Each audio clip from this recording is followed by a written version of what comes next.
Olá, eu sou o Renato Fazolino e este é o podcast Tal Investimento. O universo não é feito de átomos. Ele é feito de histórias. Histórias que são criadas, contadas e revividas. Histórias de amor, histórias de guerra. Histórias que ensinam lições de vida. Histórias que unem o passado e o futuro a este exato momento. Essas palavras de Muriel Rukeyser, que foi uma poeta e ativista política norte-americana, fala muito sobre motivações humanas. Outra coisa que fala muito sobre motivações humanas é o universo das startups. Muitas histórias são contadas no universo das startups.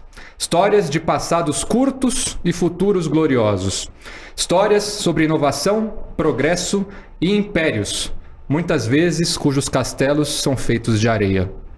Muitas vezes, muitos fundadores para poucos investidores. E na conversa de hoje a proposta é virar essa lógica de ponta cabeça. Falar sobre muitos investidores para poucas startups. Startups e investidores que estejam verdadeiramente comprometidos com um crescimento sustentável e verdadeiro. Para falar sobre isso, eu tenho o grande prazer de apresentar duas pessoas maravilhosas nesse podcast. Primeiro, a Rafaela Lizoni. Ela é a líder de relações com investidores da CRIA, que é uma plataforma de investimento participativo, também conhecido como Equity Crowdfunding. Ela é advogada, formada pela Fundação Getúlio Vargas. Antes da CRIA, atuou com contencioso civil e direito ambiental, e daí, desde então, mergulhou no ecossistema de relações com investidores e venture capital.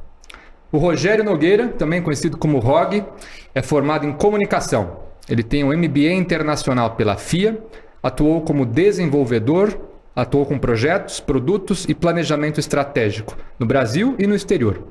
Ele é um empreendedor desde 2007 e é cofundador da WeFit, Weka e Alia. Hoje em dia, ele é empreendedor social à frente da App Justo, que é uma plataforma que nasceu para trazer equilíbrio e relações mais justas no delivery. Perfeito. Muito obrigado pela participação. Obrigada a você, Renato. Super intro. Gostei muito. Muito obrigado. Demais. Conta um pouquinho de vocês, Rafa e Rog. Como é que vocês chegaram até o momento presente? Qual história trouxe vocês aqui? Boa, maravilha. A gente, eu e o Rog, a gente vai falar um pouquinho mais sobre isso, mas a gente é bem próximo, a gente trabalhou bastante próximo durante esse ano inteiro. Eu pelo CRIA, com o Equity Crowdfunding, e o Rog pelo App Justo.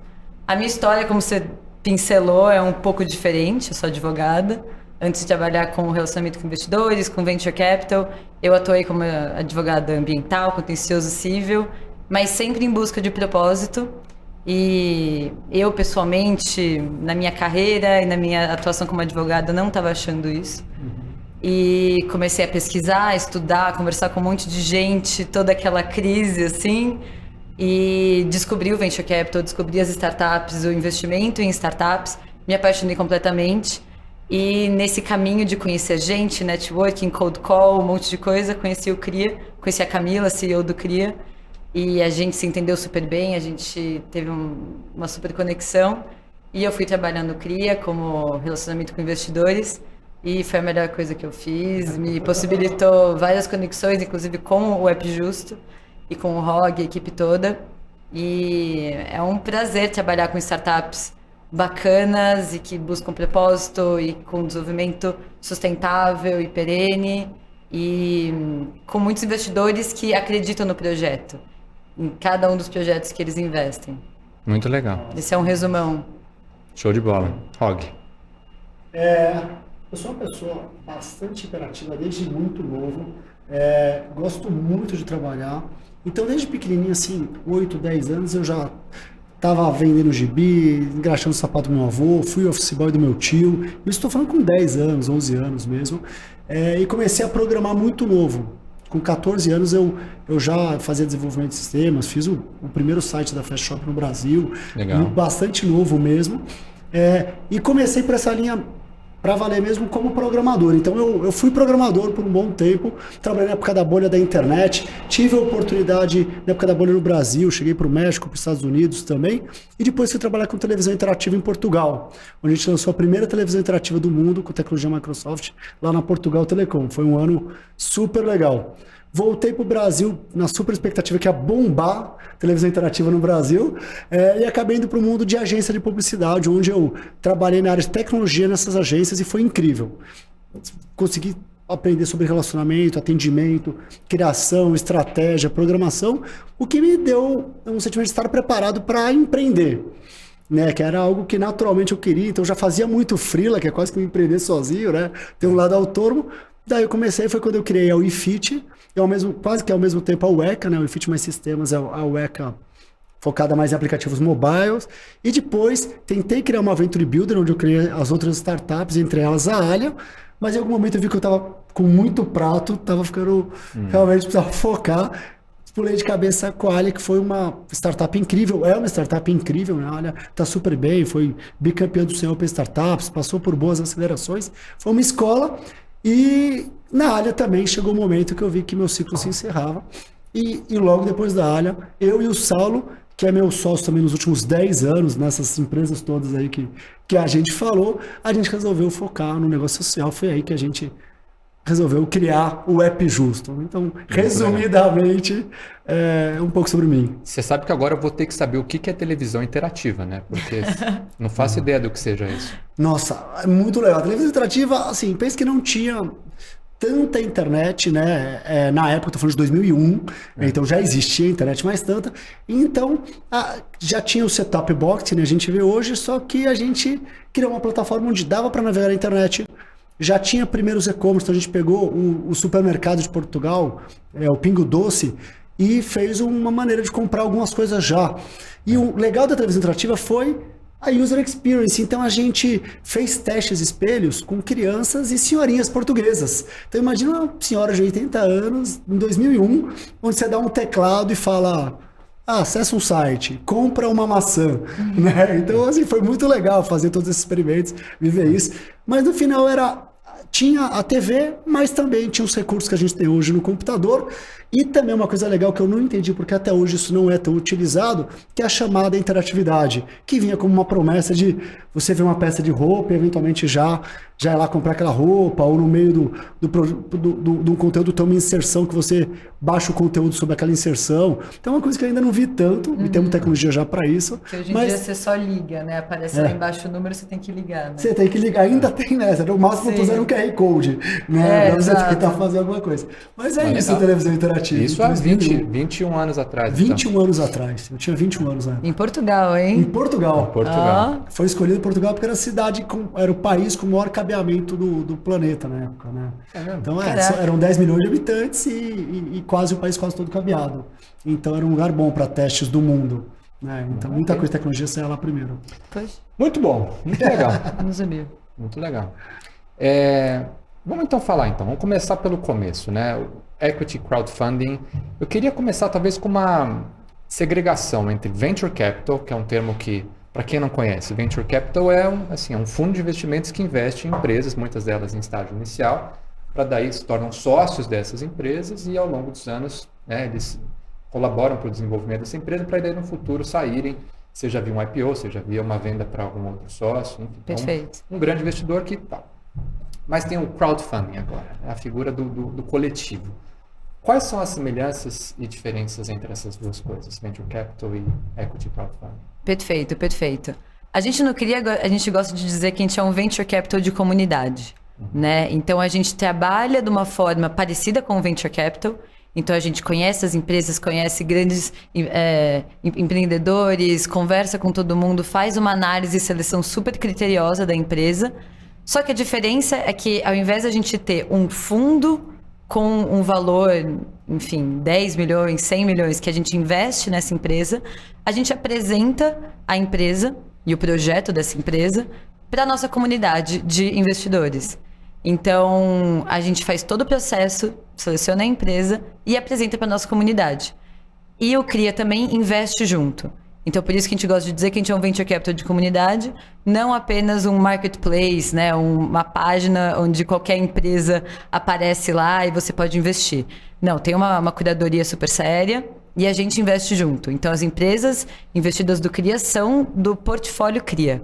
né? Muito legal. Então é muito legal, é muito bacana. E o que é diferente também, que eu acho que é uma das diferenças mais bacanas entre o crowdfunding e o venture capital, entre um fundo de venture capital, é que o investidor, primeiro, enfim, vamos falar da coisa mais importante, né? Que é a pessoa ter o acesso ao investimento.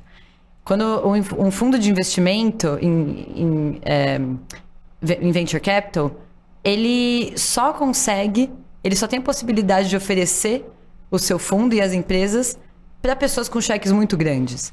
Para family office, empresas, né, corporate venture capitals, alguma outra família ou pessoa física com um capital muito expressivo.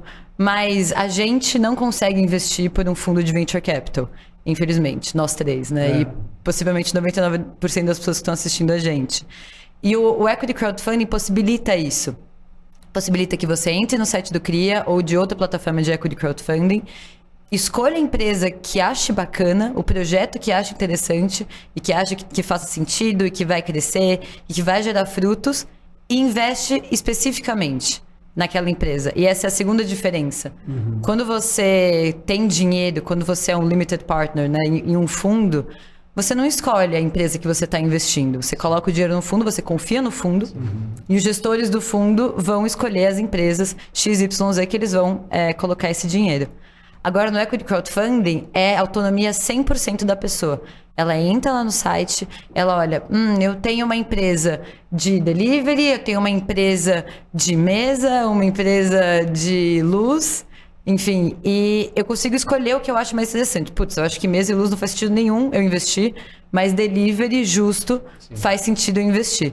Então, ela consegue separar o dinheiro dela, que é um aporte significativamente menor do que por meio de um fundo, e ela investe nessa empresa. Então a gente acaba tendo um ticket médio mínimo de R$5.000, às vezes menos, como foi no caso com a gente, que a gente quis integrar um monte de gente, trazer realmente muitos investidores para criar essa comunidade, e em alguns casos uns tickets maiores.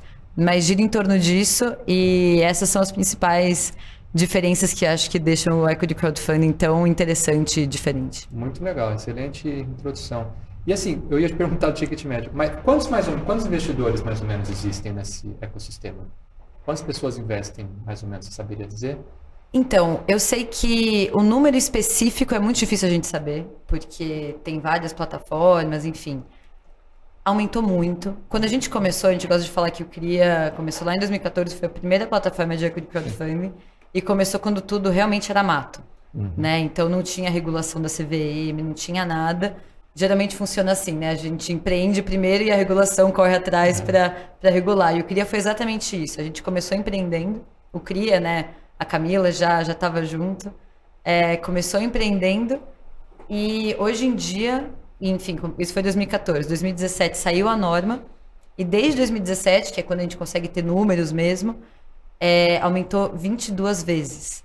Caramba. O número de investidores. Essa norma de 2017 que você está falando é a 588, Exatamente. que era anterior, que agora mudou para 88. Agora, exatamente. 1º de julho, umas semanas atrás, mudou para 88, com mudanças muito bacanas. A gente pode entrar um pouco nisso, mas ficou muito... O mercado realmente tem um potencial agora de se tornar um mercado gigantesco, bem maior do que já é. Né? A gente só precisa explicar para as pessoas o que é o Equity Crowdfunding, porque agora a gente pode captar para empresas maiores, para empresas que faturam bastante, e em rodadas cada vez maiores. Então, antes o nosso máximo de uma rodada era de 5 milhões, agora é de 15. A gente podia captar para empresas que faturaram nos últimos 12 meses 10 milhões, e agora a gente pode captar para empresas que faturam até 40 milhões. Então, muda um pouco o mercado e muda também a nossa forma de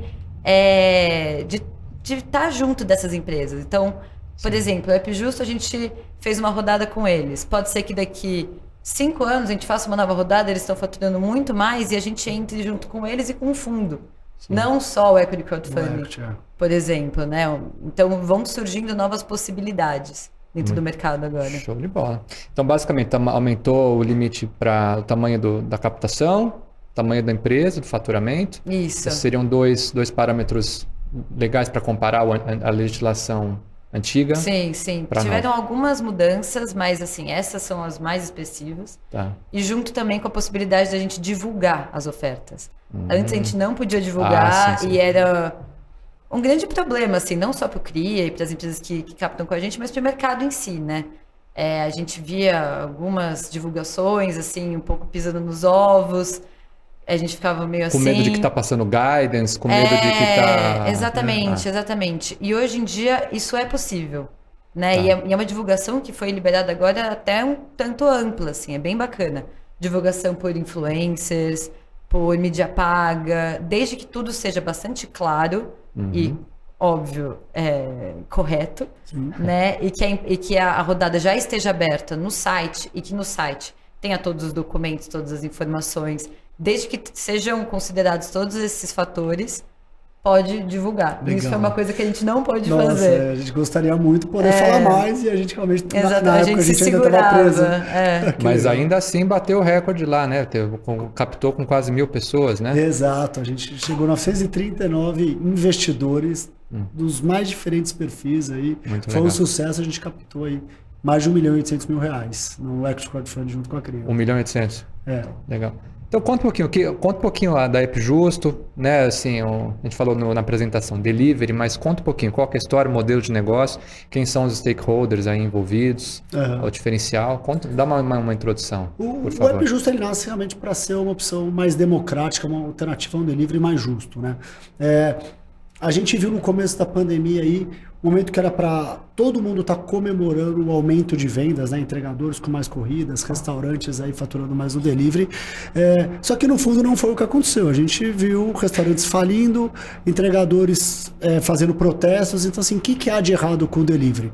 Tá? Eu e meu sócio Saulo, a gente tinha feito a saída da Alha e a gente foi entender mais sobre o contexto como um todo. Então a gente estudou, por exemplo, sobre monopólio. Aí percebeu que é um oligopólio, mas é praticamente um monopólio o segmento. A gente já vinha estudando e conversando sobre economia de plataforma, ou mais especificamente sobre a gig economy, economia dos bicos. Então, como é que é um modelo de trabalho autônomo? Como é que funciona? Daí a gente aprofundou no delivery, como é que são as regras, né? Por que os restaurantes não estão satisfeitos e estão vendendo mais do que nunca, né? Então, por que os entregadores, seus produtos, como é que funciona a remuneração deles? E a partir disso a gente criou uma tese e fomos para o mercado validar e construir junto com restaurantes e entregadores principalmente. Então o modelo de negócio do Epjusto, primeiro que ele é muito baseado em autonomia e transparência. Então a autonomia a gente entende que qualquer profissional autônomo, ele tem a liberdade ou a autonomia de definir o valor do próprio serviço. Sim. Você não vai chamar um pintor na sua casa e falar, por favor, começa a pintar a parede agora e eu vou te pagar R$10. Sim. Ele pode sair andando. Ele não vai ser penalizado por não aceitar o seu trabalho, tá? Porque ele tem a autonomia de escolher o trabalho que quer ou que não quer, definindo o valor do próprio serviço. E tudo isso é muito transparente, o correto é que isso seja muito transparente nas plataformas. Do lado, os restaurantes também não sabiam, tem hora que eu estou aberto, tem hora que eu estou fechado, por que eu não apareço lá em cima, se eu não fizer certas coisas eu não vendo, então faltava transparência. E a partir disso a gente sentou com esses restaurantes, com os entregadores, começou a definir as regras. Então, por exemplo, a gente criou no Epjusto o conceito de frotas, que é uma maneira que os próprios entregadores na plataforma se organizam enquanto categoria para definir as próprias condições de trabalho. E o entregador que entra na frota Epjusto, que paga um mínimo de R$10 para correr até 5 km e R$2 por quilômetro adicional, se ele achar bom, ele fica nessa frota, mas a qualquer momento, começou a chover, estou em outro barro, ele pode mudar de frota. Ele mesmo, com 2 cliques, ele cria a própria frota. Eu acho que nessa região, agora que está chovendo, o mais justo é tal. Então ele cria uma frota e manda para todo mundo, e os outros entregadores podem ou não entrar naquela frota se os outros também acharem que aquilo é o ideal para aquele local, para aquele momento, para aquela se está chovendo, se não está. Então essa foi a maneira que a gente inovou e criou para dar autonomia. E uma vez que o entregador define quanto ele quer ganhar, faz muito mais sentido ele aceitar ou não uma corrida. Sim. Então não é que ele não vai, ele não é obrigado a aceitar, mas ele está mais propenso a aceitar porque é ele que definiu quanto ele vai ganhar. E se ele não aceitar, ele não é penalizado. Ele não vai ser suspenso, ele não vai ficar algumas horas sem trabalhar, ele não vai perder ranking, ele aceita a corrida que ele quer. Do lado, e outra coisa, que eles têm um compromisso de impacto social financeiro, impacto social inicialmente financeiro. Então, a gente está alinhado às ODS 8 e 10 da ONU, que é maiores ganhos e redução das desigualdades sociais. E nessa, os entregadores do App Justo, dessa forma, já estão ganhando, em média, R$ 11,88. Porque eles definem as condições por corrida de delivery de comida. Tá. Que é um pouco diferente de uma entrega de encomenda. Então, essa é uma remuneração muito maior do que eles recebem em geral nas plataformas, muito maior do que quando eles mesmos trabalham direto para uma pizzaria ou para um restaurante. Ele definiu, e é uma coisa para ele assim, melhor em vários aspectos, porque ele trabalha realmente quando pode, ele trabalha realmente como quer e assim por diante. Um ponto que eu não falei, mas é importante, o valor que o consumidor paga ali no frete vai direto para o entregador. O App Justo não retira nada, não fica com nada do serviço desse prestador. Tá? E do lado dos restaurantes, a gente também conseguiu cobrar uma taxa que chega a ser quase 5% mais barata do que os restaurantes chegam a pagar nas outras plataformas. Então, ele paga 5% do valor da comida para o App Justo. Então, assim, isso só falando de taxas. E daí, depois tem toda a parte de regras, que são transparentes, eles conhecem, têm acesso aos dados do consumidor quando o consumidor autoriza, pós LGPD. Tudo dentro da plataforma foi construído por eles. A gente chama de riscos e crescimento compartilhado. Então a gente não tem tanto marketing. Mas eles, vendo que as vantagens do App Justo são tantas, eles se interessam em trazer consumidores para a gente. O App Justo, então, tudo foi construído junto para que seja melhor para eles, para que todo mundo tenha esse incentivo de participar. Então, vai muito nessa linha mesmo de um modelo de negócio mais justo, com uma questão de impacto social. Tem restaurantes que já economizaram mais de R$10 mil em taxa de plataforma, nos pedidos que fizeram. Então, tem um restaurante que com 600 pedidos economizou R$10 mil. Em taxas, é muito expressivo, é um dinheiro que é um lucro, é um dinheiro que dá para empregar alguém, é um dinheiro que vai ajudar a não falir, é um dinheiro que faz muita diferença. Isso, ao mesmo tempo que os restaurantes conseguem cobrar menos dos consumidores. Isso que eu ia falar, que você estava deixando esse ponto. Esse é o ponto mais legal. Então, já tem restaurante, tem um que eu vi hoje está cobrando 45% mais barato do que ele cobra na outra plataforma. Tem vários restaurantes que estão cobrando 30% mais barato do que a outra plataforma. Então, assim, sem taxas abusivas, os restaurantes conseguem cobrar menos. Restaurante consegue cobrar menos, eles vendem mais ao mesmo tempo que o consumidor economiza também. Então, é o que a gente fala, né? Um modelo bom para todos. E cresce organicamente, né? Porque a economia que o estabelecimento tem, porque paga menos taxa para a plataforma, compensa, aí mais do que compensa, às vezes, o aumento da remuneração do entregador, ou seja, o entregador ganha mais, o estabelecimento tem a oportunidade de cobrar menos do consumidor final, ainda assim com uma margem de lucro. E o consumidor, claro, paga menos também pela comida. Exatamente. Sim. Então você tem alinhamento de objetivos, todo mundo prefere que dê certo, que leva a esse crescimento orgânico. Muito legal. E conta do lançamento desse 1.800.000 aí. Como é que foi se relacionar com tanta gente e contar a história da App Justo para tanta gente? Fantástico, Assim, primeiro, obrigado, Cria, obrigado, Rafa, Camila, Flávio, toda a equipe da Cria. Desde o começo, uma coisa que eles falaram confia na gente, porque assim, existe uma maneira de conversar com esse público. É diferente de você sentar com um fundo, e eu já fiz isso em outras startups, eu já recebi investimento de Venture Capital na Alha, por exemplo. É diferente de você sentar com um investidor um a um, num mútuo conversível, algo assim. É diferente. Então a gente confiou muito no processo da Cria, e não tem por que não falar que nós fomos também escolhidos pela Cria. A Cria recebe diversas startups o tempo todo, então a gente ficou muito feliz que legal, vamos conseguir fazer o Export Fund, a Cria autorizou, e aí começa todo esse trabalho de construção de comunicação. Tem a página, então tem o arroz com feijão, tem que ter uma boa página, tem que ter um bom deck, e esse processo com a Cria, se não me engano, levou quase 2, talvez 3 meses, de revisão de premissas, revisão de plano financeiro, porque a Cria está investindo também, como a Rafa falou, sim.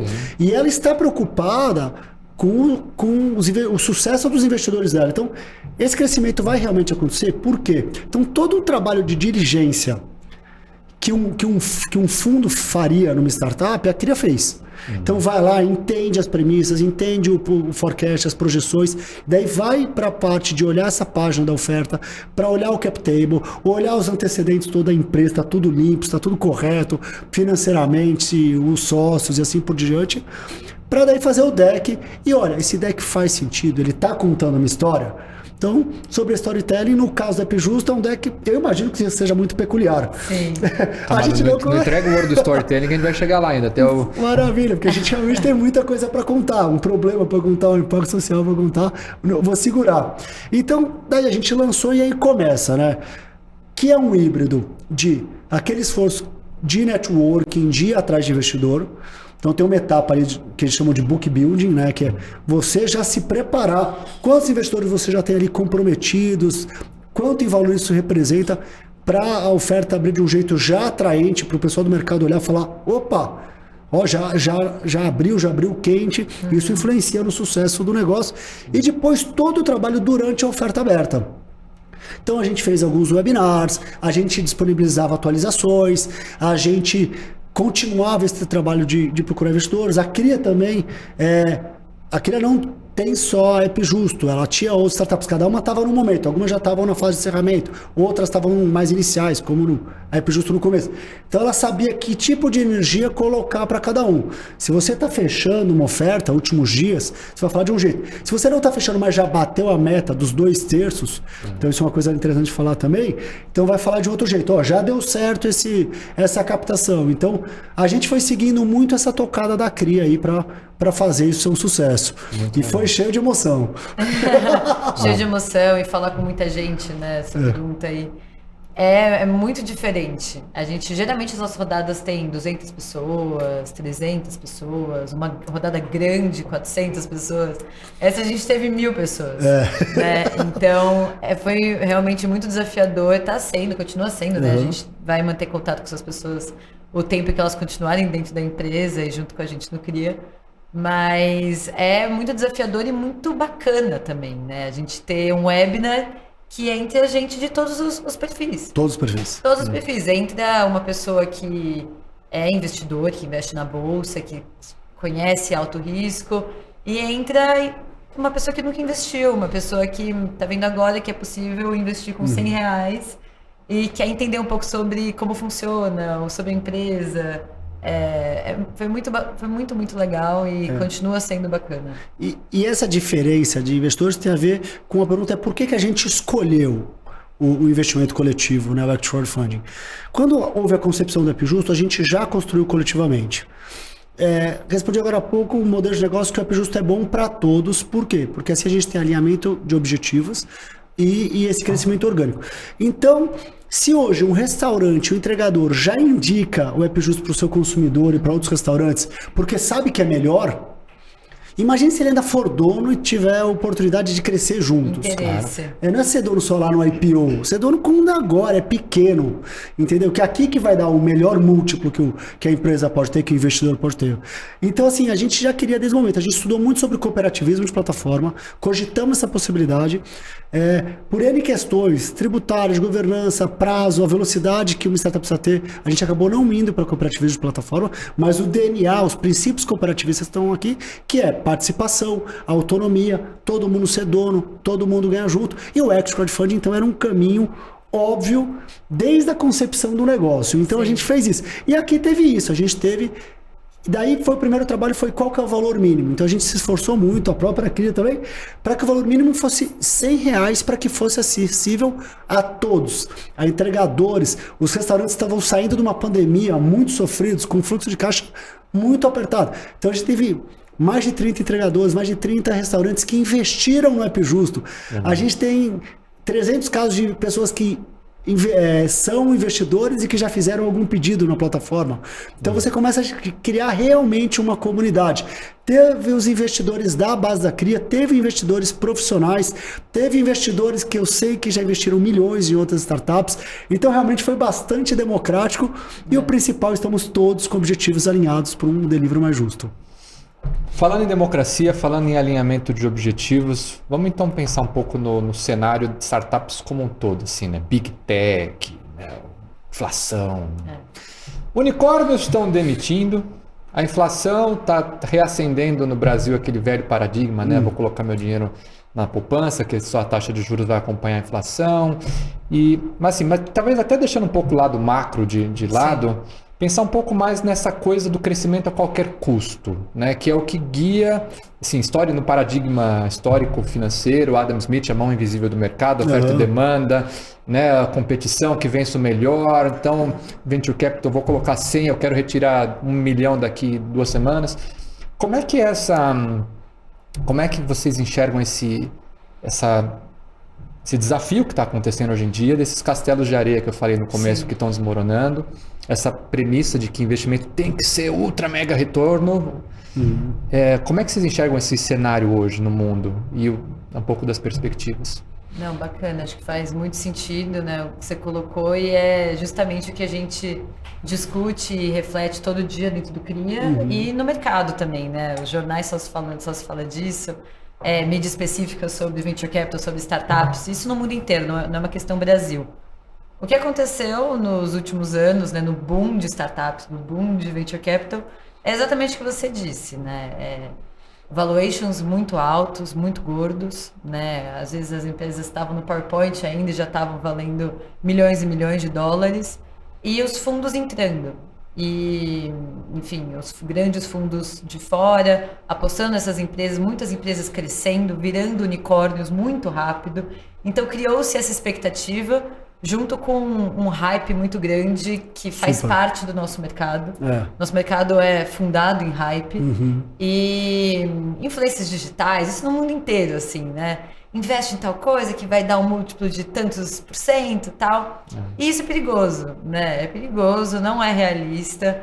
O mercado de venture capital, de investimento em startups, é um mercado de alto risco. E isso a gente fala para todo investidor. A gente é muito diligente nesse sentido. Que é um mercado de alto risco e também um mercado com muita possibilidade de retorno, realmente. Mesmo com a inflação alta, com a taxa Selic alta, a possibilidade de investir em renda fixa, o ganho de uma empresa que vai bem, de uma startup que vai bem, são múltiplos muito maiores, possíveis múltiplos muito maiores. Então, o discurso agora é um pouco de meu Deus, o que está acontecendo, o investimento em startup. Mas quem conhece o mercado de fato sabe que essa é uma impressão muito baseada em apostas muito altas e crescimento desenfreado, muitas contratações para conseguir aguentar o fluxo de demanda das empresas, né? As empresas estavam crescendo muito, então contrataram muita gente. E com a crise do mercado agora, que é mundial, enfim, sem entrar no macro do negócio, com a crise toda, as pessoas estão sendo demitidas, enfim. E isso é justamente o que a gente observa nas nossas empresas para não seguir dessa forma. Sim. Né? E isso é uma coisa que calhou agora de ser o tema do mercado esse ano, né? esse semestre. Mas a gente já observa isso e já busca isso nas empresas há muito tempo. Né, que é o quê? Um crescimento sustentável, um crescimento que faça sentido, né, que seja coerente. Não adianta, não brilha os nossos olhos uma empresa que fala, não, eu vou crescer 10 vezes esse ano e você vai ver, a minha equipe são 2 pessoas, é só eu e o meu MacBook, mas vai ficar com 500 pessoas em um ano. Isso a gente fala, não, a gente vai olhar, mas coloca 2 pés para trás, né? Porque essa não é a realidade, essa não é a empresa que vai durar muito tempo, que vai realmente entregar não só um retorno, claro que a gente busca retorno, mas vai entregar resultado, vai entregar uma empresa que faça sentido, que cresça de uma forma bacana e durante muito tempo. Muito então, bom. Quer comentar alguma coisa? Seguinte, Saulo, muita gente, a gente sempre foi muito cético a essa megalomania, esse hype todo, assim, porque tem que separar o joio do trigo, assim, tem muita startup boa resolvendo um problema bom, então, quantos aplicativos a gente não tem no celular de saúde, de exercício, de comida, de lista de compras, o próprio Gmail, gente, foi uma startup, a gente usa todo dia, que são tecnologias úteis, que trazem essa eficiência, que economizam nosso tempo, que ajuda muito. Então, a tecnologia está aí para ajudar a nossa vida e tudo isso, muitas dessas são startups. A diferença do que aconteceu, que a gente está vendo aí nas big techs, ou o que está acontecendo, eu acho que começa com essa coisa do unicórnio. O que é unicórnio? Uma empresa que vale $1 bilhão. Mas por que vale? Que dizem que vale? Então, vamos separar. Peraí, essa empresa está resolvendo o problema. Tem cliente, tem faturamento, entrega, ou está queimando caixa para crescer mais rápido porque faz sentido, ou existe essa coisa, preciso que... Agora, quem disse que vale? Então a gente vê um movimento aí, daí para quem quiser, tem o filme da WeWork, para ver, tem o SoftBank que inflou muito, outros que vieram atrás, porque é fato que hoje existe muito dinheiro e muita liquidez no mundo, é fato que existe uma desigualdade social enorme, e quem está com muito dinheiro precisa de um lugar para colocar o dinheiro, e de repente surgiram essas tecnologias, que muitas delas são Apple, Microsoft, esses aplicativos todos que eu falei, que realmente resolvem problemas e estão valendo milhões. E tem outras vindo, quem será a próxima grande aposta? Então começa essa especulação de querer aumentar.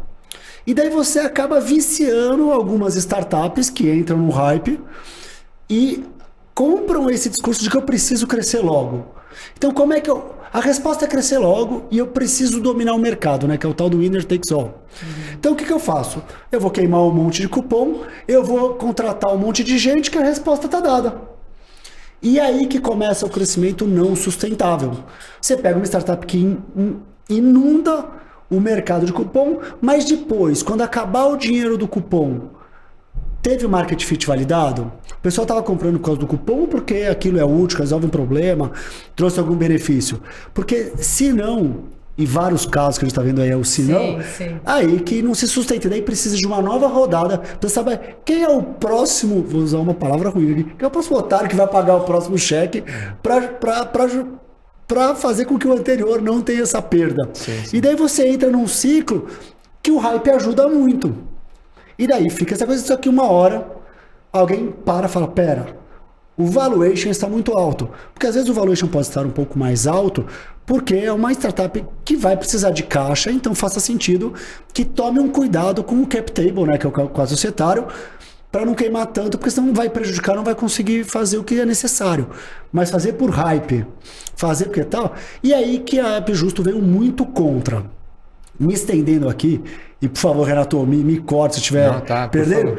Me estendendo aqui, já na concepção do App Justo, a gente foi muito nessa linha. A gente bebe muito da fonte de uma aceleradora chamada Y Combinator. Tem um cara lá fantástico que é o Paul Graham, quem quiser, inclusive o Twitter dele é ótimo. Que ele tem alguns textos, né? Um deles é o Do Things That Don't Scale, né? Que é faça coisas que não escalam. Ou seja, começa resolvendo o problema, você mesmo fazendo, você mesmo falando do consumidor. Então, e o App Justo fez muito isso. A gente não teve pressa para crescer nos primeiros 8 meses de beta, que foi de agosto do ano passado até agora, né? Estamos em julho. Então, agora com o dinheiro do crowd, a gente entende que a gente entrou na próxima fase, que é o go-to-marketing. Na fase beta, a gente fez 10 mil entregas, a gente cadastrou 17 mil entregadores, a gente cadastrou quase 1000 restaurantes. Então, assim, a gente garantiu que estava funcionando, a gente ganhou maturidade operacional, a gente validou que tem gente interessada. Pô, se teve 10 mil entregas, é porque faz sentido. E teve 10 mil entregas com zero investimento em cupom, teve 10 mil entregas com nenhum ad, nenhum anúncio. Isso é muito bacana. Legal. Então, isso diz algo. Então, a gente realmente fez o Dolphin. E outra coisa que o Paul Graham... em várias coisas que ele faz é o tal do Dead Alive. Então você tem que ter caixa para isso. Que é um texto que agora todo mundo resolveu ler por causa desse problema das Big Techs. É quanto você tem de sobrevida, né? O quanto você tem em caixa. Qual que é o seu burn? E essas Big Techs, muitas delas estavam com um burn muito alto, sem ter validado o mercado, e queimando o cupom achando que eu já tenho 1000 cadastrados, 1 milhão de cadastrados, 150 milhões de cadastrados, fosse o melhor indicador. Para algumas startups eu acho que realmente é, para um Twitter, para um WhatsApp, sem dúvida tal. Mas eles estão voltando, tem recorrência, tá gerando faturamento. Então eu acho que tem que fazer essa distinção, assim, tem muita startup boa, você tem que fazer o que a Rafa falou, uma boa diligência, entender quem está por trás operacionalizando, se estão resolvendo um problema claro, se tem uma validação de mercado, para ver se está valendo aquilo, que pode ser que sim, que estão dizendo que valem. Legal. Vocês estavam falando sobre esse hype, né? Sobre os valuations muito altos e tal. Eu vejo isso tudo assim, tudo é comunicação, né? Sim. E eu vejo assim, de um lado comunicação para investidores, outro lado comunicação para clientes. Então uma startup que vamos para cima, campanha de marketing para tudo que é lado, não sei o quê. Isso para vender mais. E também para o lado do investidor, minha empresa é super, ultra unicórnio. Você até mencionou um outro termo, que não era nem unicórnio, era o unicórnio plus, né? Era o ultra unicórnio. Isso foi uma curiosidade engraçada. Durante o Action Crowd, o Book Build e tudo, eu já sou figurinha carimbada de algumas startups, já trabalho nesse ecossistema há bastante tempo e gosto. Então alguns VCs me procuraram. A gente não estava mirando VCs, mas pelo network veio. Um deles eu fiz a apresentação e eu ouvi o seguinte: App Justo é incrível, poucas empresas conseguem esse efeito rede, crescimento orgânico que vocês têm. Os números já estão bons, mas esse seu Excel tá muito pé no chão. Você tem que me prometer um decacórnio. Decacórnio. Porque Olha. assim daí a gente mira lá em cima e vai acertar alguma coisa no meio. Assim, então tá. Confesso que eu sou do mercado e eu não conhecia Não, esse foi termo. surreal ter ouvido isso.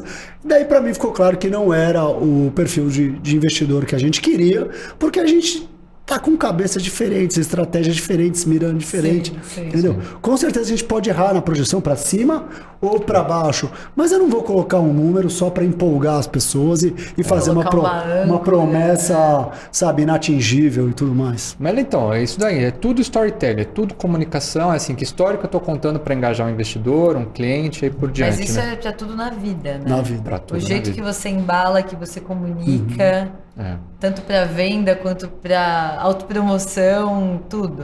Essa é a frase que você falou, é a que eu mais falo no nosso dia a dia do CRIA. A comunicação é tudo, storytelling é tudo. O jeito que a gente embala, que a gente apresenta, muda tudo. Tem um livro do Daniel Pink que é Vender é da Natureza Humana. Sim, É um livro super sim. interessante. Que ele fala que o melhor vendedor é a criança, né? Ele consegue tudo o que quer, né? É. Então é tudo a maneira, o jeito, o momento, o público, você tá falando com a pessoa certa, a relação. Então sim. E eu acho que pensando em crowdfunding, né, já que a gente está aproximando isso mais do universo de pessoas físicas, né, um parâmetro de referência que eu tenho sobre pessoa física, pensando em bolsa, né, que compra e vende ação, assim, eu não quero entender o fundamento. Eu não quero entender fluxo de caixa, capex, não quero entender DRE, não. Compro ou vendo? É. Só que ninguém, assim, Sim. qualquer assessor de investimentos, digo, alguém com uma figura pública, a própria bolsa, eles, não posso fazer isso, não posso te dizer se você deve comprar ou não, né? Então, eu vejo muito, junto com a comunicação, vem a educação. Então tá, como que a gente faz para educar alguém, ao mesmo tempo motivar essa pessoa a comprar uma ação ou comprar um produto, Sim. né? Até entrando um pouco no mérito do storytelling, agora já assim, como é que a gente resolve esses perrengues aqui para que nunca mais haja essa promessa de decacórnios que não seja concreta, não seja real, né? Então eu vejo assim, hoje a gente vive num mundo de redes sociais, onde as pessoas estão no Twitter, tem muita gente brigando, tem, como eu falei, esse problema histórico das pessoas físicas terem uma certa aversão a demonstrativos financeiros e coisas técnicas, padrões contábeis e por diante. E tem a questão das comunidades. Como é que a gente usa, então, o storytelling como uma arma super poderosa de engajamento e educação e esclarecimento e também um estímulo para que a pessoa se desenvolva como investidora, né, no caso do investimento. Que vocês acham? Como é que o equity crowdfunding pode evoluir nesse aspecto? Não, perfeito, eu acho. Ah. Não, fala aí, Og. Porque eu tenho até com uma coisa em mente isso, assim, o storytelling é de quem vende, o critério de quem compra, e quem compra, como você mesmo disse, às vezes não tem as informações necessárias ou não quer dedicar o tempo a ter as informações necessárias para acertar no investimento, né? Para quem compra, acho que minimamente, o que eu gosto de aplicar na vida para qualquer coisa é por comparação. Se eu vou entrevistar e contratar uma pessoa, eu não vou pegar a primeira pessoa que eu me empolguei e contratar. Eu tenho que falar, me dá mais alguns dias, vou me esforçar para entrevistar mais pessoas para falar, essa é a pessoa certa. E o que é legal do Equity Fund ou de uma plataforma é que você não depende do seu networking para achar as oportunidades, porque se eu quero ser investidor anjo, muitas vezes eu depender do meu networking para alguém me apresentar alguma oportunidade para eu saber que existe, ou eventualmente entrar em algum clube de anjo, né? Existem alguns, para ver as oportunidades. E mesmo assim, se eu for direto em alguém que foi indicado, ou uma startup que eu estou sabendo que está captando, vai depender muito do meu feeling. E quantas eu comparei, olhei para ser realmente assertivo, né? E eu vou fazer o melhor possível, vou entender o empreendedor, vou olhar o deck, vou olhar as projeções e tentar tirar alguma conclusão, se tiver na classe de pessoas que quer pôr essa energia de entender. Agora, que nem a gente falou antes, olhando o lado da startup, eu passei por uma diligência da CRIA. Eu sei tudo o que eles olham. Eu sei tudo que eu contrato olha ao lado do investidor também, em relação à proteção, que eu, ROG, não vou sair da startup, não vou pegar o dinheiro, isso vou pôr só no meu bolso, tudo isso está lá. Essas drag along, lock-up, todas esses sopes de letrinhas estão lá no contrato porque a CRIA sabe fazer isso, já fez isso com dezenas ou talvez centenas de startups. Mais de 70. Então hoje hoje, agora conhecendo que também invisto em startups, me sinto muito mais interessado e confortável de olhar uma plataforma que eu sei que já houve uma diligência, já bateu as projeções, já bateu o deck, viu os empreendedores, porque ela está entrando junto nessa e tal. Então já dá um alívio grande. E eu particularmente gosto de startup, porque é meu meio, e segundo, porque eu acredito no potencial de valorização. Porque quem está querendo investir no fundo, no final das contas, no fundo, o que quer fazer, quer ter retorno. Então, quais são as mais possíveis de ter o retorno, que não são essas que estão aí com esse storytelling negócio. Sim. Então, eu gosto dessa ideia de comparar o máximo de startups e saber que eu não fui o único a olhar, né? Então, e a plataforma economiza bastante do meu tempo nesse sentido. E lá na plataforma tem os vídeos, tem os webinars. Então, se quiser ir um pouco mais pro olhar do empreendedor, tem lá também, né? Mas até aí, nesse ponto, né? Para a pessoa chegar nesse momento de saber tudo isso, tem um storytelling antes. Sim. Né? Como é que o investidor que chega no CRIA, que não sabe o que é investimento em startup, não sabe o que é CRIA, não sabe o que é P Justo, não sabe nada. Como é que ele chega no CRIA e ele sabe, tem todas essas premissas que você colocou, né? Sabe que o CRIA viu tudo, sabe que a gente já fez dezenas de rodadas, sabe que que a gente investe junto. Então, isso é uma coisa que eu aprendo do meu dia a dia, né? Que a gente não pode ter nada como dado, nada como óbvio. Né? Às vezes a gente lê um texto, vê uma imagem, lê um deck, fala, tá óbvio, a tese tá aí, tá óbvio, storytelling tá perfeito. Só que isso sou eu, viciada em CRIA, viciada em Venture Capital, viciada em App Justo e qualquer outra rodada que a gente faz, e que não necessariamente é a posição, e com certeza não é a posição que uma outra pessoa que entra no site vai ver. Claro. Então a gente tem que, isso é um trabalho diário que eu faço, dar um passo para trás e imaginar como é que uma pessoa sem esse conhecimento, sem essas premissas, vai ver o CRIA, vai ver a rodada, Sim. vai entender como funciona. Né? Então eu acho que o storytelling entra justamente nisso. E também a educação, né, que você falou. A educação do investidor, eu acho que hoje em dia é o maior desafio. Porque a gente está apresentando um investimento que não é simples, não é um investimento de tesouro direto, que tem uma taxa, que você sabe que no valor que vem você vai receber essa taxa. Tal. IPCA mais X%. IPCA mais X, Selic tanto, depois de 2 anos cai no seu banco, cai no seu... né?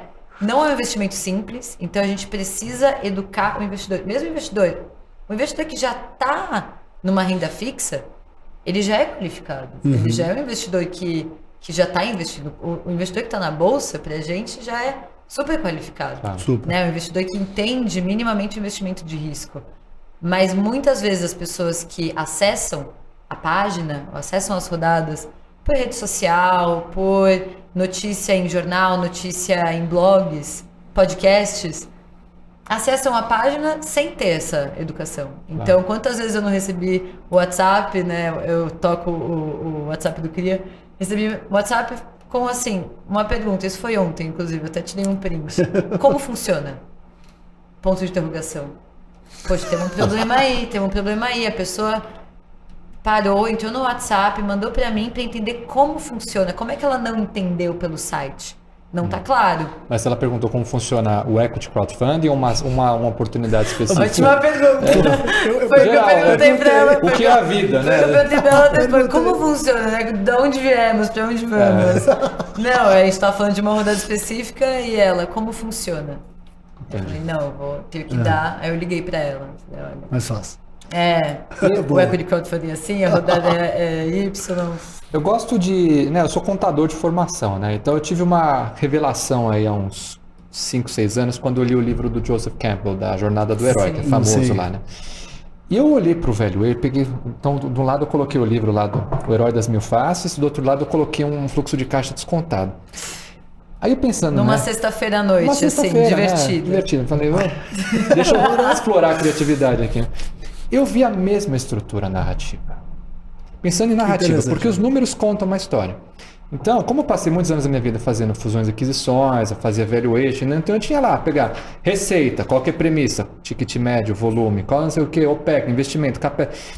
Quando eu peguei a Jornada do Herói, que considera o protagonista, ele está dentro de um contexto, ele tem lá o antagonista que vai já chamada aventura, tem o antagonista, a figura do mentor, retorno para o início e tal. Eu vi o fluxo de caixa descontado, eu vi a mesma coisa.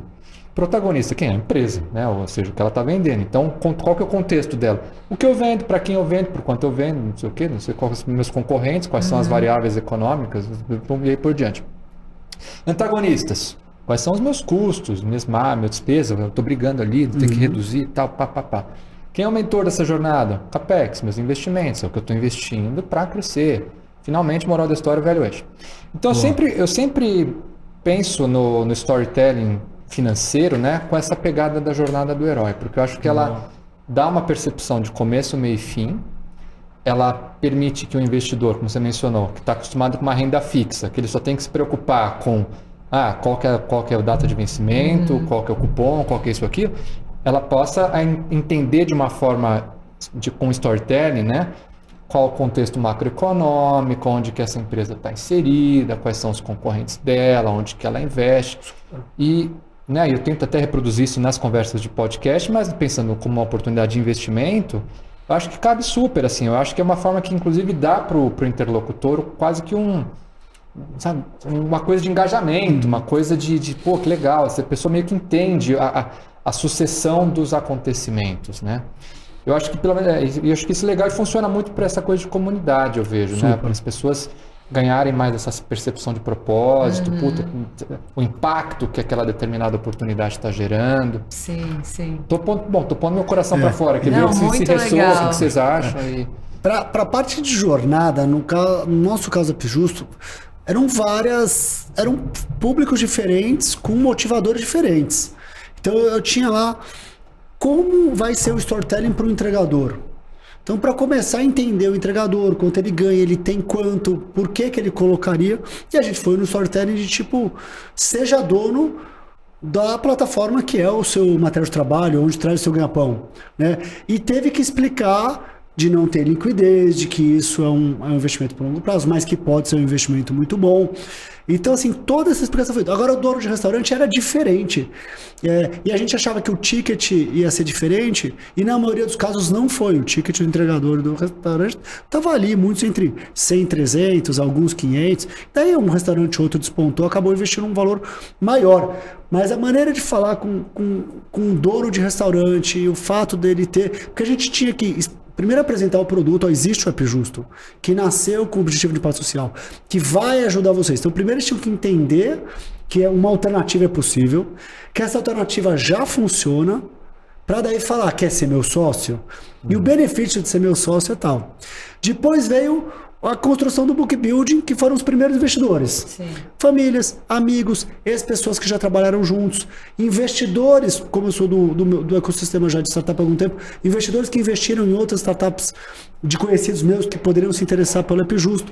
Daí a gente foi entrar numa área que muito nos interessa, que é a área de impacto social, o investidor de impacto social. Então, explicar que é um App Justo, explicar o problema da economia de plataforma, explicar todo o contexto que está acontecendo, por que isso é uma pauta relevante, e falar para o investidor que aqui não ia ser uma filantropia, então ele está sendo sócio, vai ter investimento, e assim, mostrar um certo lado corporativo de tipo de execução, de focado em resultado, porque às vezes a gente entra numa área que também é do pessoal do terceiro setor, que às vezes tem um ritmo e uma maneira um pouco diferente do crescimento da cultura dos dados, de focado em resultados, alguma coisa.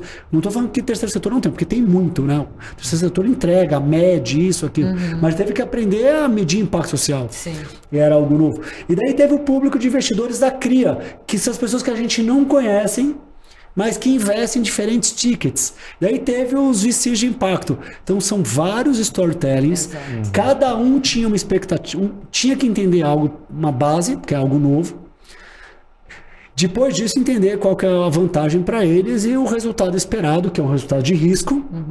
Explicar a questão da liquidez, que com a 88, inclusive, isso atualizou também. Sim. Trouxe boas novidades, vou deixar para a Rafa falar sobre isso. Explicar como é que é o longo prazo e o que é o risco. Uma coisa que apareceu muito essa pergunta.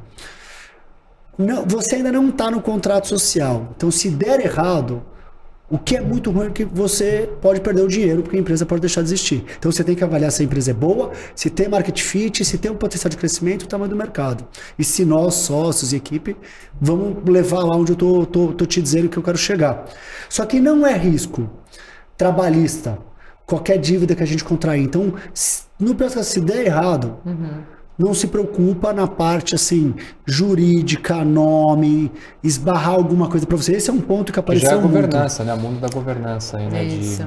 É o mundo da governança e aí é algo legal 0 e 1. Não vai. Então, se tiver um plano trabalhista, não vai para cima dos investidores que entram via mútuo conversível ou Actual Fund. Se der errado, qualquer dívida, qualquer problema que contrair, não vai escorrer ou cair para cima desses investidores. E isso é um ponto que eu percebi que era uma preocupação de muita gente. Eu estou me tornando sócio de uma empresa, mas como assim? Não, é sócio, vai converter em tal momento, de tal jeito, mas no primeiro momento você não está no contrato social, então você está protegido dessa parte desse risco. Isso trazia a tranquilidade que muitos precisavam para falar.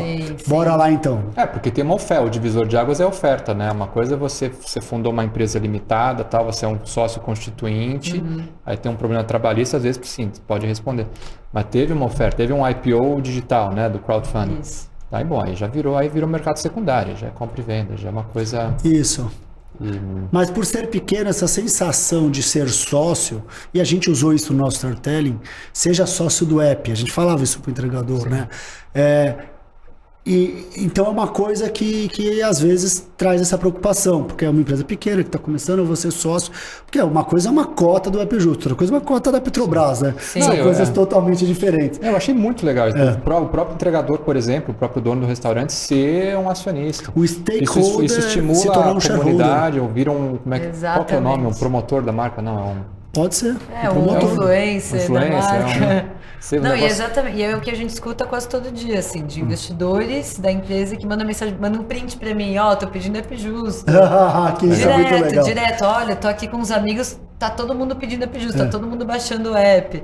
Então é realmente isso, você criar uma comunidade, né? Principalmente quando é um negócio que... Eu não tô vendendo App Justo agora, mas assim, realmente bom pra todos, sabe? Bom pro restaurante, pra quem entrega, pra quem consome. Então é muito legal, assim. Eu sou usuário do App Justo, eu acho muito bacana, sempre chega tudo perfeito, tudo certinho. Mas voltando, a gente tava falando de storytelling, enquanto você tava contando aí, Rog, eu pensei numa coisa que foi um dos grandes desafios da nossa rodada, né? De storytelling. A gente falar para públicos muito diferentes, de um tipo de investimento muito diferente e de um projeto muito diferente, né? Então a gente tinha que passar por algumas barreiras que o storytelling e o nosso estudo e o nosso engajamento ajudaram muito, porque a gente tem que apresentar para uma pessoa que talvez ela nem conheça esse tipo de investimento primeira barreira.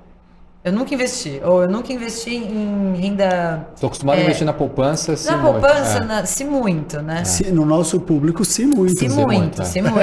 Eu acho que a gente pode fazer até essa pesquisa, né? De quanto por cento foi o primeiro investimento da pessoa. Legal, daria. Porque realmente eu acho que a gente pode chegar num número legal. Então a gente tinha que ultrapassar esses obstáculos de não conheço investimento em equity crowdfunding, venture capital, nunca vi essa palavra, não falo nem inglês. Tudo nosso foi em português. Sim, a gente nos webinars, a gente sempre se preocupou em não usar termos em inglês, isso foi muito bacana. Fez parte do storytelling também, todo foi muito bacana também. Para depois chegar, entendi o que é o equity crowdfunding, entendi o que é investimento dessa forma, agora o investimento no aplicativo de delivery justo, de impacto social. Putz. Projeto difícil, já tem monopólio. A palavra impacto social são palavras que podem significar muita coisa. A pessoa, o que é justo, o que é impacto, o que é social. Tem gente que lê impacto social e brilha os olhos. A gente conhece muitas pessoas desse meio que investem em impacto social, que conhecem o poder do impacto social com retorno financeiro. Muita gente vê e fala, putz, muita gente. Doação. Filantropia. Eu fiz um doc de objeções e os argumentos para essas objeções. E uma das perguntas mais, talvez deve ser a quarta que eu mais escutei, era: não invisto em impacto social. Depois eu fui entender por quê. O que as pessoas têm ali no universo imagético delas é um long run, é uma coisa mais para ajudar, eu quero investir. Então a gente tinha que primeiro explicar a diferença entre crowdfunding e equity crowdfunding. Não é vaquinha, é investimento. Isso aconteceu bastante. Sim. Segunda coisa é que existe um contexto hoje que muita gente está usando ESG só para ficar bonitinho na foto, é o famoso do greenwashing. E aqui é ESG de verdade, é distribuição social, é o dinheiro do pedido realmente indo para o restaurante, indo para o entregador, entendeu? Não indo para o intermediário. Então todos esses trabalhadores. E no nosso caso, o que eu tentava explicar para o investidor é o seguinte: o ESG aqui ele traz performance. Eu não teria feito 10 mil pedidos do AppJusto se eu não fosse ESG. Se eu não fosse ESG, eu ia precisar gastar de cupom, ia ser muito mais caro crescer. Entendeu? Então a minha proposta de valor ela é muito mais real, trago muito valor por ser ESG. Mas tem gente, às vezes, que tinha um pouco de ceticismo por ser impacto social. Engraçado, tem de tudo. Sim, por isso que storytelling é muito encaixado para cada pessoa. É muito importante. Muito importante, discurso. Saiu uma pesquisa aí acho que Harris Poll fez para Google Cloud. Eles fizeram uma pesquisa com 1.500 CEOs globais de multinacionais, assim, blue chips, assim. 60% admitem praticar greenwashing. Nossa. Admitem. Nossa, eu pratico greenwashing. Porque eu não sei o que eu tenho que falar para ficar bem na foto. Então eu falo que eu sou super, mas não sou super. Mas isso aí já é uma conversa que rende um outro podcast inteiro. Mas acho que até agora, indo meio que sentido, né, o desfecho da nossa jornada, da nossa conversa, a gente falou sobre democratização do equity, a gente falou sobre o AppJusto, o modelo de negócio. Então, pensando nessa gig economy, no crescimento sustentável, qual que é o mundo que a gente gostaria de encontrar daqui 5, 10 anos? Pensando na educação do investidor que investe em equity, que busca informação, que busca entender o que é um CAPEX, né? Para daí saber se a decisão que ele está tomando ou ela está tomando de entrar numa oportunidade é real, é um hype, é o papel da tecnologia, da comunidade, meio que quase como um voto, escrevendo uma cartinha para abrir daqui 5 anos. O que a gente quer encontrar e como que o crowdfunding, o AppJusto, esse modelo de colaboração pode contribuir para isso. Agora, quer começar ou começo eu aqui? Posso começar. Eu acho que do lado assim, mais mercado equity crowdfunding e cria, né? O sonho é possibilitar que qualquer pessoa possa investir em empresas com alto potencial de retorno. O CRIA começou assim, esse é o nosso objetivo. Todo ano, quando a gente senta e vai falar de metas e objetivos e visão, é isso, né? É a gente possibilitar que toda pessoa possa ter acesso a esse tipo de retorno, né? Aí embaixo disso entra, né? A gente apresentar as melhores empresas, com as melhores propostas, com os melhores projetos e um crescimento que faça sentido, né? Um pouco do que eu falei antes. E tudo isso para o investidor que esteja pronto para ver essa empresa, para entender a empresa e esse projeto, né? Então, como eu falei, um dos maiores desafios, não só cria, mas mercado, educação. Né? Educação. Agora estão surgindo alguns cursos, até inclusive, de investimento em equity crowdfunding. A gente escreve muito, a gente tenta estar na mídia. Ultimamente a gente está saindo na mídia quase que diariamente, assim. Realmente para levar a palavra do equity crowdfunding, o que é e as possibilidades que isso traz, benefícios, malefícios, enfim, tudo. Então o meu sonho é ter um mundo com investidores educados, né? Não no sentido de cordiais, no sentido de conhecimento. Mas com conhecimento em investimento, conhecimento em equity crowdfunding e dispostos a perceberem as grandes oportunidades de investimento em empresas early stage, né? Que é o estágio que a gente gosta, né? A gente investe lá do pré-semente, né? O pre-seed, o early stage, até a série A, que, enfim, eu acho que eu colocaria o meu sonho dessa forma, do equity crowdfunding. E com a 588 nova, né? 88 agora, talvez série B até, né? Vai saber. Não, esse sonho em 5 anos acho que tá fácil, a gente ultrapassa fácil. Legal. Você começou a sua pergunta falando qual é o seu sonho e usou a palavra gig economy, né, que é a economia dos bicos, e depois qual que é o sonho na parte de investimentos, né? Então, assim, meu primeiro sonho tem muito a ver com a economia dos bicos. Gente, hoje 40 milhões de pessoas são profissionais autônomos no Brasil. E trabalhar por plataforma hoje está em tudo quanto é lugar, desde um Mercado Livre, um Airbnb, cuidar de cachorro, Uber, são muitas economias de plataforma, então ela é uma realidade. Então o meu sonho é uma economia de plataforma justa e que não instrumentalize as pessoas. Sim. Tá? Porque se a gente não criar um modelo de economia de plataforma que se realmente dê autonomia e que existam políticas públicas atuais para olhar para esse tipo de trabalhador, que é uma realidade, veio para ficar, a gente vai acabar desqualificando muita gente e tirando a oportunidade de crescimento e de ganho financeiro e de mudança de vida de muitas famílias. Então essa coisa de o engenheiro virou Uber, isso é grave, gente. Temos que parar e olhar para isso agora. Por que o engenheiro virou Uber? A gente fez uma pesquisa que o Detran teve o mesmo resultado, ela fez a dele também. 75% dos entregadores se consideram que estão entregadores. Foi o caminho mais fácil, foi o que tinha. Então, do ponto de vista de educação, como é que a gente entende essas pessoas, dá conhecimento, dá capacitação e dá alternativas também. E quem quiser ficar, porque gosta de entregar, porque gosta de ser um motorista, ficaram.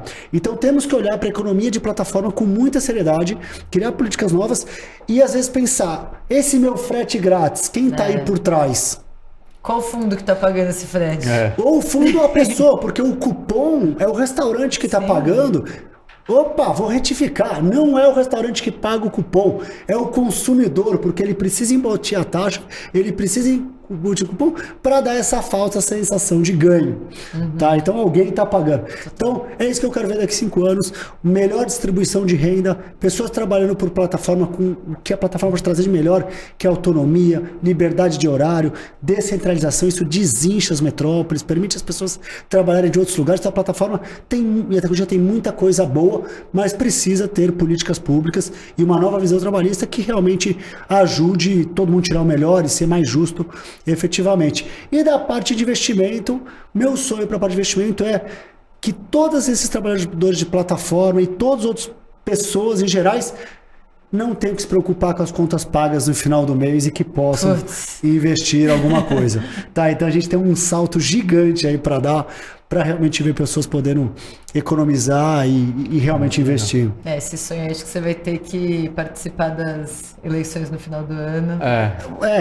Eu acho que sonho aí tá um pouco... Tudo começa na educação, começa na política, sim. Então esse sonho é grande, mas se eu conseguir, pelo App Justo, já ter uma melhor distribuição de renda nesse nicho que seja, Não, o impacto eu já vou gigantesco. ficar feliz, muito feliz. Demais. Então eu vou fazer meu jabá sim. Então Baixa você que quiser contribuir para uma gig economy, um delivery mais justo, já estamos operando em São Paulo, baixa o App Justo, faz um pedido que vai ser mais barato para você, que você sabe que o entregador é melhor remunerado, que é bom para o restaurante. Então confira aí essa alternativa, tá nas stories aí o App Justo. Legal. Muito legal. Eu tenho certeza que o Renato, educado e cordial da maneira que ele ia dar esse espaço, ou ele mesmo fosse falar. Vou colocar o link na descrição.